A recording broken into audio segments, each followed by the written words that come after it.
Shalom, selamat malam Bapak, Ibu, dan saudara-saudari yang diberkati Tuhan kita Yesus Kristus. Selamat bertemu kembali dalam ibadah rumah tangga pada malam hari ini melalui channel YouTube GPIB Getsemani DKI Jakarta. Dan yang memimpin ibadah kita pada malam hari ini adalah Pendeta Jimmy H.K. Irot selaku KMJ Getsemani DKI Jakarta. Marilah kita mempersiapkan hati dan pikiran kita untuk beribadah. Bapak, Ibu, saudara-saudari yang dikasihi Tuhan kita Yesus Kristus, marilah kita berdiri menyambut firman Tuhan yang hadir di antara kita. Kita menyanyi Gita Bakti 3, bait 1 sampai 3, mari menyembah.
Mari kita satu di dalam doa, kita berdoa.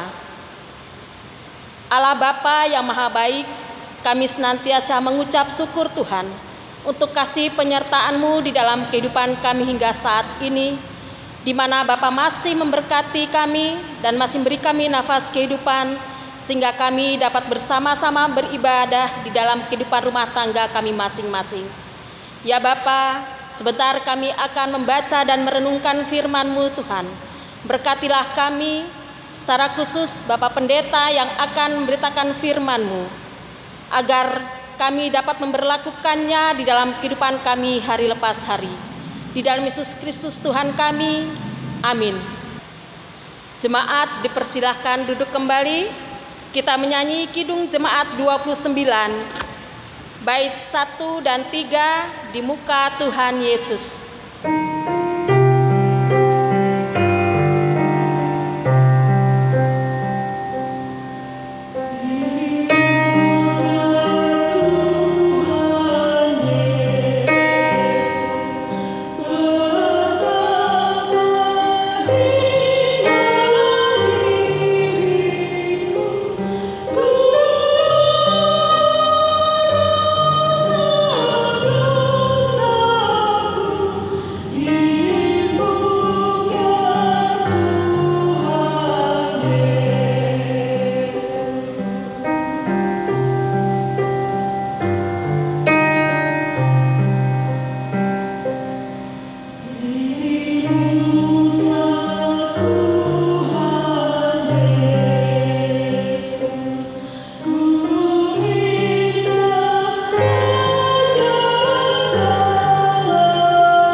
Bapak Ibu dan saudara-saudari kekasih Tuhan Yesus Kristus, kita akan masuk di dalam pemberitaan firman Tuhan kita pada malam hari ini, di mana pembacaan Alkitab akan terambil dari kitab Perjanjian Baru, Ibrani 12 ayat yang ke-12 sampai ayat yang ke-16.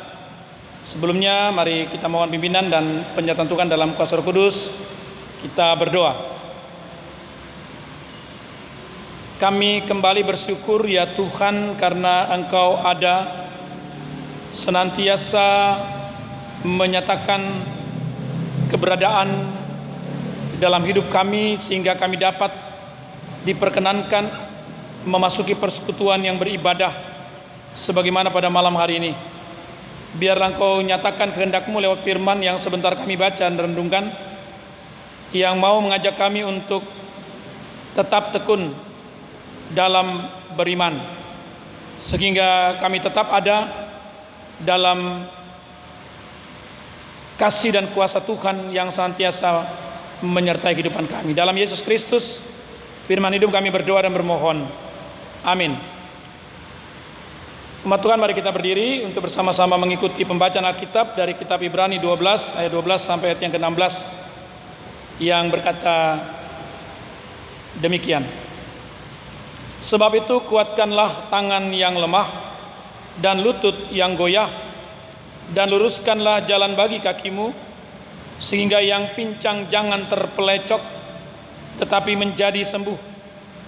Berusahalah hidup damai dengan semua orang, dan kejarlah kekudusan, sebab tanpa kekudusan tidak seorang pun akan melihat Tuhan.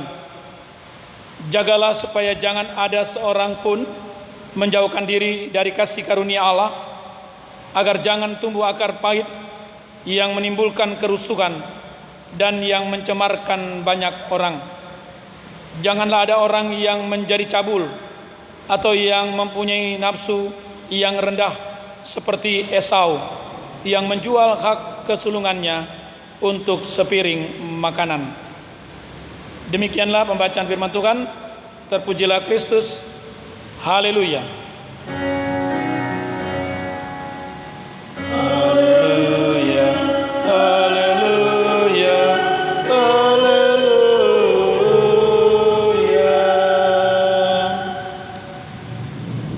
Umat Tuhan, kami persilakan duduk kembali. Bapak Ibu dan saudara-saudari kekasih Tuhan Yesus Kristus, dalam kebersamaan sebagai anak bangsa, hari ini tepat tanggal 28 Oktober biasanya diperingati sebagai Hari Sumpah Pemuda. Nah, adapun isi daripada Sumpah Pemuda itu saya kira kita semua sudah hafal. Ada 3 pokok. Yang pertama mengatakan, kami putra dan putri Indonesia mengaku bertumpah darah yang satu, tanah air Indonesia. Dan yang kedua, kami putra dan putri Indonesia mengaku berbangsa yang satu, bangsa Indonesia. Dan yang ketiga, kami putra dan putri Indonesia menjunjung bahasa persatuan, bahasa Indonesia. Nah, Bapak dan saudara-saudari, bahwa dari nilai atau katakanlah semangat yang dihadirkan melalui Sumpah Pemuda ini pada dasarnya mau tetap mempersatukan wilayah kesatuan Indonesia ini, baik dalam arti tanah air Indonesia, bangsa Indonesia, maupun bahasa Indonesia. Nah, ini tentunya tidaklah sesuatu yang mudah, karena pada waktu itu tampillah kelompok-kelompok pemuda yang menamakan diri dengan Yong dulu, Yong Celebes atau Yong Kalimantan dan sebagainya. Tetapi mereka memiliki satu semangat kesatuan. Tidak mudah untuk menjadi yang terpecah atau terbelah. Nah, dalam keadaan ini, Ibu dan saudara-saudari, kita dapat melihat mungkin semangat ini dapat menjadi sesuatu yang menginspirasi kita pada saat ini, Bapak Ibu dan saudara-saudari, dalam hubungannya dengan apa? Yaitu iman. Ya, semangat yang boleh dimunculkan oleh pemuda-pemudi kita pada waktu itu semata-mata mereka juga mendasarkan pada iman. Ya. Nah, hari ini kita mau benar-benar memaknai lebih dalam hal yang terkait dengan iman, karena secara keseluruhan kitab Ibrani pada pasal 12 ya berbicara tentang supaya bertekun dalam iman. Nah, kalau terkait dengan bacaan kita pada malam ini, Bapak Ibu dan Saudara-saudari, ada beberapa pokok ya yang harus menjadi kekuatan dan keteguhan iman kita. Ya. Apalagi ketika kita diperhadapkan dengan persoalan yang masih terus berlangsung, yaitu pandemi COVID-19 yang bisa memperlemah atau bisa ya memungkinkan juga untuk memecah belah. Ya, kalau sudah dimasukkan oleh paham-paham yang terkait dengan kepentingan-kepentingan baik politik ya atau hal-hal yang lain. Nah, saudara-saudara, kita diingatkan di sini. Yang pertama, firman Tuhan mengatakan, kuatkanlah tangan yang lemah dan lutut yang goyah, dan luruskanlah jalan bagi kakimu, sehingga yang pincang jangan terpelecok, tetapi menjadi sembuh. Ya, saudara-saudara, memang terkait dengan pergumulan iman, ada saat tentu kita mengalami hal yang sangat membuat kita tidak berdaya. Ya, kita goyah. Ya, kita anggap bahwa kita tidak punya kemampuan lagi untuk dapat hidup. Tetapi di sini dikatakan bahwa Ibrani sadar betul. Ibrani betul-betul mau mengingatkan kita dengan sangat ya mendasar adalah memang ada kelemahan, ada ketidakmampuan. Tetapi dikatakan di sini kuatkanlah ya dan luruskanlah. Jadi di satu sisi kesemangat untuk tetap menjalani kehidupan ini dengan kekuatan yang dari Tuhan oleh iman, lalu jalanlah yang lurus. Jangan memikirkan hal-hal lain yang membuat kita mungkin bisa menyimpang ke kanan ke kiri atau menjerumuskan kita. Tuhan minta luruskanlah jalan bagi kakimu. Memang kalau ini Bapak Ibu dan Saudari kekasih Tuhan Yesus Kristus berangkat dari pengalaman ya yang memang dialami oleh umat Tuhan. Ya, sungguh-sungguh mereka dalam menghadapi berbagai persoalan kehidupan beriman, ya diperhadapkan dengan berbagai tantangan dan pergumulannya membuat terkadang mereka harus mengalami saat yang berat. Ya, mungkin ini yang mau dikatakan oleh ayat sebelumnya. Ayat 11 katakan, memang tiap-tiap ganjaran pada waktu ia diberikan tidak mendatangkan sukacita, tetapi duka cita. Tetapi kemudian ia menghasilkan buah kebenaran yang memberikan damai kepada mereka yang dilatih olehnya. Artinya ayat-ayat sebelum daripada bacaan kita ini mau mengajak dan benar-benar memberikan pengertian yang sesungguhnya. Jadi bukan suatu semata-mata janji-janji indah, tapi inilah kenyataannya, bahwa beriman pun harus dipahami dengan sadar bahwa Tuhan itu memang memberikan kita persoalan hidup yang berat, seperti dikatakan di dalam ayat yang ke-5 bagian B dan seterusnya ayat 6 katakan, hai anakku, janganlah anggap enteng didikan Tuhan dan janganlah putus asa apabila engkau diperingatkannya, karena Tuhan menghajar orang-orang yang dikasihnya dan Dia menyesah orang-orang yang diakuinya sebagai anak. Bayangkan, tindakan Tuhan itu memberikan apa istilahnya ya, sesuatu yang mengejutkan untuk kita, tapi bukan mau menghancurkan, tetapi paling tidak menyadarkan kita jangan terlena. Nah, karena itu dikatakan kuatkanlah dan luruskanlah. Ketika kita mengalami persoalan yang membuat kita mungkin berpikir hal-hal yang duniawi atau berpikir hal-hal yang terkait dengan kepentingan dan keinginan kita, Tuhan ingatkan, sadarlah. Ya, luruskan jalan bagi kakimu sehingga kamu menjadi pulih atau sembuh. Ini dikatakan kaitannya dengan memang kaitan dengan fisik, tapi berkaitan dengan iman. Imanmu juga tetap dipulihkan. Nah, lalu kemudian Bapak Ibu dan Saudara-saudari, bagaimana itu untuk kita meluruskannya? Ya, tidak mudah. Ketika persoalan kita hadapi tidak mudah. Kenapa Bapak Ibu? Karena persoalan yang utama adalah bagaimana kita tetap tenang, tidak bimbang dan tidak ragu atau kacau dalam hidup ini. Makanya dikatakan ayat selanjutnya yaitu berusahalah hidup damai. Ini dia. Catatan yang pertama yang dinasihatkan oleh Ibrani adalah berusahalah hidup damai. Nah, ini nasihat secara horizontal. Dengan sesama harus bagaimana kita benar-benar berdamai. Ya. Tadi boleh dikatakan kalau Tuhan kuatkan kita berdamai dengan Tuhan. Sekarang dipertanyakan bagaimana berdamai dengan sesama. Lalu kemudian dikatakan kejarlah kekudusan. Jadi dalam hidup berdamai kita harus menyatakan kudus. Ada hubungan vertikal dengan Tuhan. Jadi begini Bapak Ibu. Maksudnya adalah bagaimana ya kalau berdamai orang ya saya maafkan. Ya saya terimalah permohonan maaf kamu gitu. Tapi apakah kita menerimanya dengan kekudusan ataukah karena merasa diri kan dia minta maaf berarti kan dia merasa salah. Atau mungkin saya minta maaf hanya sebatas supaya ada maunya. Ada satu kepentingan selalu. Jadi berdamai yang dimaksudkan berdamai dalam kekudusan Tuhan. Hati pikiran kita harus kudus, terima. Jangan pernah ada yang mengganjal. Jangan berpikir soal harga diri, soal bagaimana kehormatan. Oh tidak. Ketika kita berdamai, kita sudah berdamai dengan Allah dan sesama, lalu kemudian hidup dalam kekudusan Tuhan. Itu dikatakan tadi.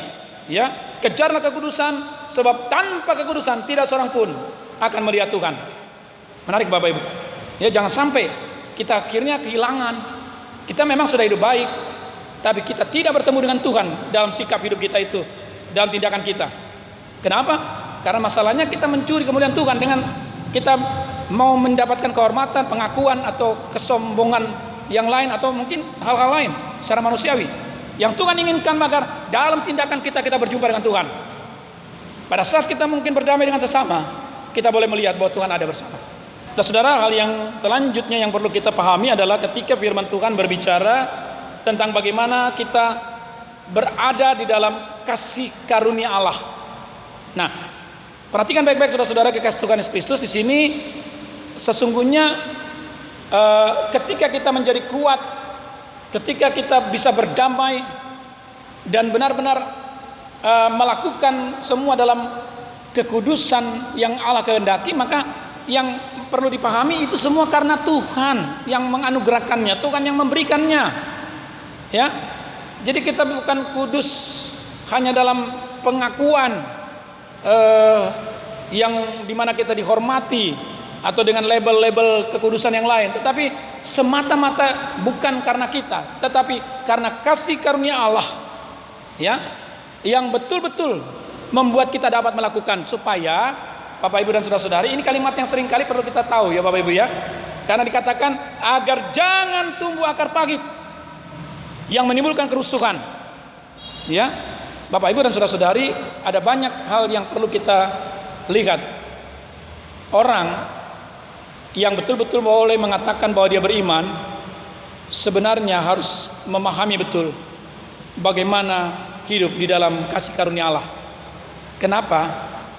Kadang kelihatan beriman, tetapi masih menyimpan dendam, masih menyimpan sesuatu yang sesungguhnya mengeraskan hati, yang pada akhirnya ketika mungkin harga dirinya mulai terkorek, maka timbul akar pahit itu yang menimbulkan kerusuhan. Akar pahit yang betul-betul disimpan sebagai kebusukan. Ini menjadi sesuatu yang bagi orang mungkin biasa, karena itu mungkin karakter. Tetapi ingat, Tuhan mengingatkan betul bahwa itu tidak akan membawa kepada kehidupan yang benar, karena akan menimbulkan kerusuhan, ya, dan mencemarkan banyak orang. Maknanya apa Bapak Ibu? Sudah dijelaskan. Kalau berita-berita hoaks, ya itu kita tahu kan akibatnya apa? Ya, merusak nama orang lain. Dan kemudian inilah maknanya, akar pahit itu ya yang membuat berita-berita yang pada akhirnya bisa mencemarkan nama orang. Padahal orangnya tidak tahu apa-apa atau orangnya tidak berbuat apa-apa, tapi karena kegigihan kita untuk mau menceritakan dengan akar pahit yang begitu dalam, menyebabkan kehancuran dan kerusakan, baik dalam keluarga, dalam persekutuan maupun dalam kehidupan bersama.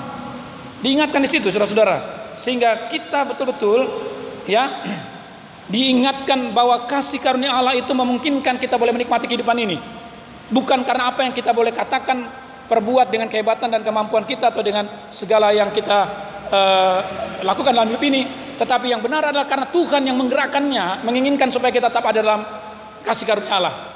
Nah, pada akhirnya firman ini coba mengingatkan Bapak Ibu dan saudara-saudari, ya, jangan ada orang yang menjadi cabul, mempunyai nafsu rendah seperti Esau yang menjual hak kesulungannya karena sepiring makanan.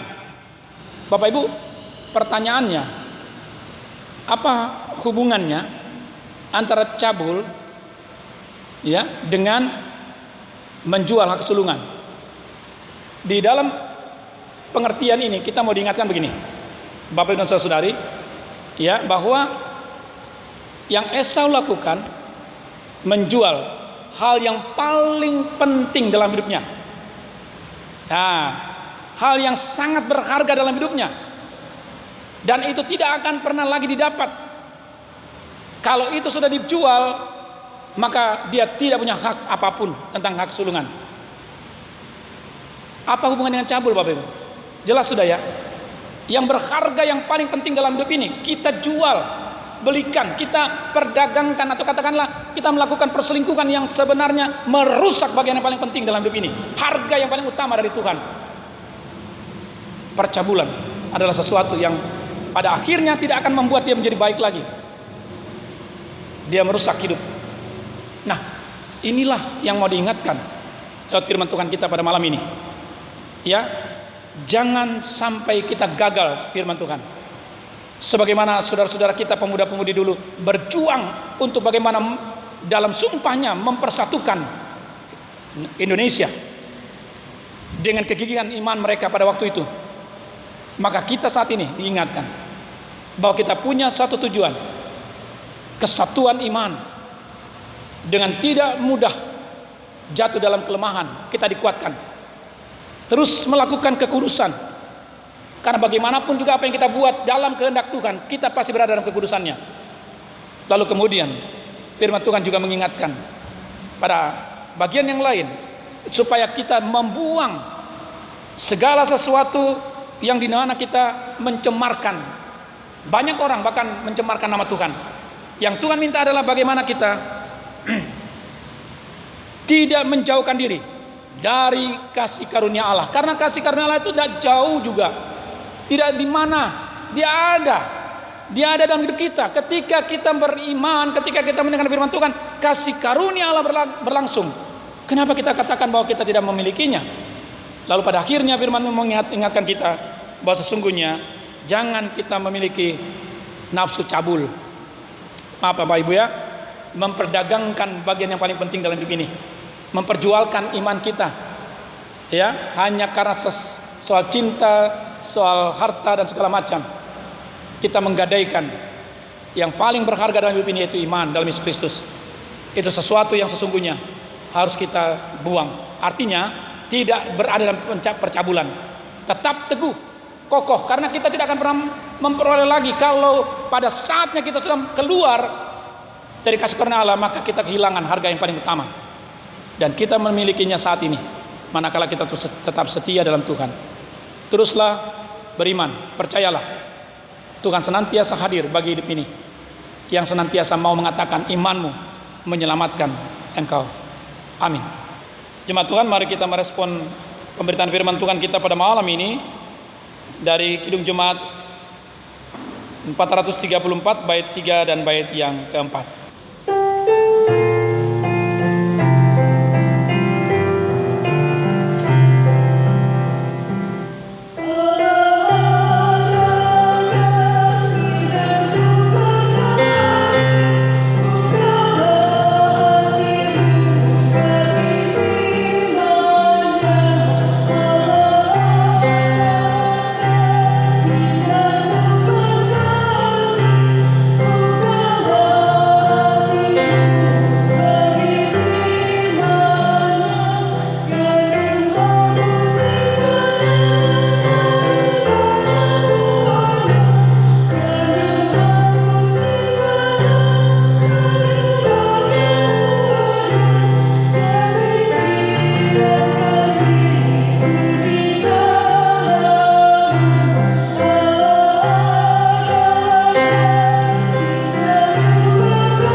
Saudara, mari kita satu di dalam doa syafaat. Kita berdoa. Bapa di surga, terima kasih untuk sapaan firman Tuhan yang mengingatkan kami di saat memperingati Engkau menganugerahkan kesatuan yang diperjuangkan oleh pemuda-pemudi pada waktunya. Dan biarlah itu menjadi satu kekuatan iman kami juga, karena firman-Mu mengendaki agar kami kuat dalam kehendak Tuhan dan lurus dalam setiap jalan kami. Lalu kemudian Tuhan juga mau mengajak kami agar dalam kehidupan ini Engkau mau terus menyatakan kasih karunia-Mu yang memberikan kehidupan yang benar-benar kami dilayakkan dan kami dijauhkan dari segala akar pahit yang menimbulkan kerusuhan. Lalu Tuhan juga mau mengajak kami agar kami sadar betul kami memiliki hal yang paling berharga dalam hidup ini, iman kepada Yesus Kristus yang memberikan kami senantiasa kehidupan untuk menjalani segala hal yang kami akan hadapi. Dan ajar kami Bapa untuk tidak menjual, menggadaikan iman kami hanya karena hal-hal yang duniawi, seperti Esau yang menjual hanya karena sepiring kacang merah, artinya makanan terkait dengan hal jasmani. Tolong Bapa di surga agar kami tetap memiliki satu kepastian iman yang di dalam Yesus Kristus Tuhan, membuat kami terus dapat bertahan menjalani kehidupan ini. Manakala kami menghadapi situasi pandemi COVID-19 yang terus masih berlangsung, banyak orang yang tetap mengalami permasalahannya karena sakit. Dan biarlah Tuhan dengan kuasa-Mu datang, senantiasa boleh membawa kami kepada kepastian perlindungan dari Tuhan, bahkan menyembuhkan mereka yang saat ini sakit. Terima kasih Tuhan Yesus. Berkati akan kehidupan anak kami, berkati kehidupan orang tua kami, berkati kehidupan keluarga kami ya Tuhan. Kami tetap percaya bahwa Tuhan melindungi kami. Dengan kami beribadah, maka lawatan Tuhan terjadi di tempat kami. Kuasa Tuhan nyata bagi kami. Terima kasih ya Tuhan Yesus. Memberkati sekali lagi akan kehidupan gereja-Mu dengan semua kegiatan penelayan yang kami lakukan. Kiranya jemaat Tuhan yang ada di sektor 1 sampai 6 boleh tetap tersapa dan senantiasa boleh mengalami sukacita. Sekalipun mereka beribadah di rumah, tapi mereka tetap ada dalam persekutuan di dalam Tuhan Yesus Kristus. Terima kasih ya Tuhan Yesus. Inilah doa kami, inilah syukur kami. Kami percaya Tuhan Engkau sungguh mendengar, menjawab.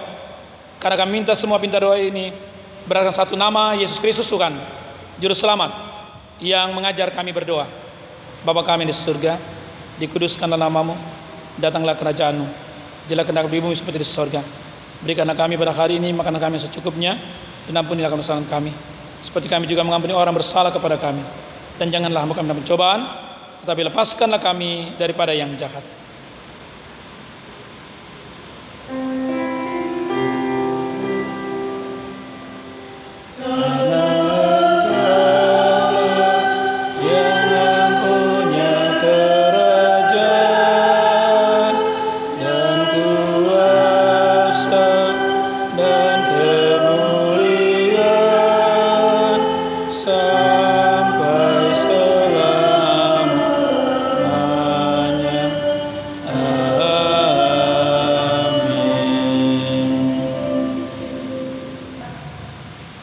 Marilah kita menyampaikan persembahan sebagai ungkapan syukur atas semua berkat Tuhan dalam hidup kita.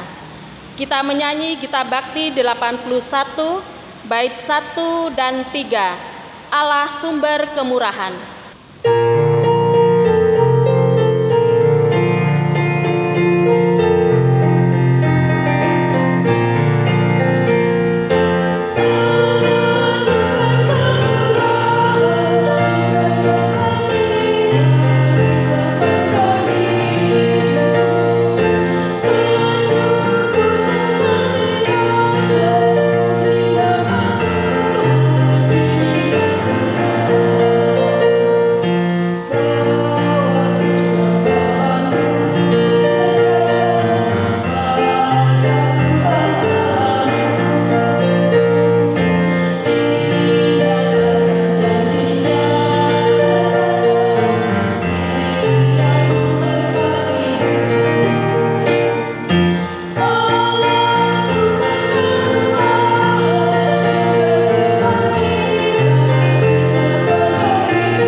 Jemaat diundang berdiri, marilah kita mendoakan persembahan kita, kita berdoa. Terima kasih Allah Bapa di dalam surga untuk setiap berkat yang Tuhan berikan di dalam kehidupan kami hingga saat ini. Pada saat ini kami telah memberikan persembahan yang ada pada diri kami. Kiranya Bapa memberkati persembahan ini guna menunjang pelayanan di jemaat kami. Di dalam nama Yesus Kristus, sumber kehidupan kami. Amin. Jemaat tetap berdiri. Jemaat Tuhan, mari kita naikkan pujian, kita bakti 284 bait 1 dan 2 di jalan hidup yang lebar sempit. Kita kidungkan bersama.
Saudara, arahkan hati dan pikiran pada Tuhan dan terimalah berkat-Nya.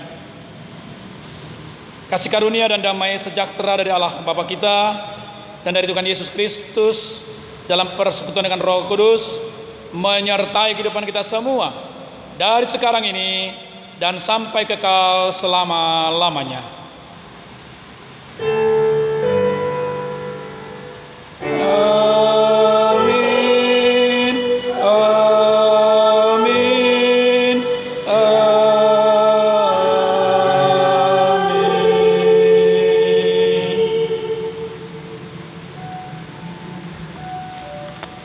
Terima kasih Tuhan, kita boleh beribadah dan kami percaya bahwa Tuhan senantiasa ada bagi kita. Tetaplah bersyukur kepada Tuhan, tetaplah memperoleh kasih karunia Tuhan. Tuhan senantiasa menyertai kehidupan kita. Shalom.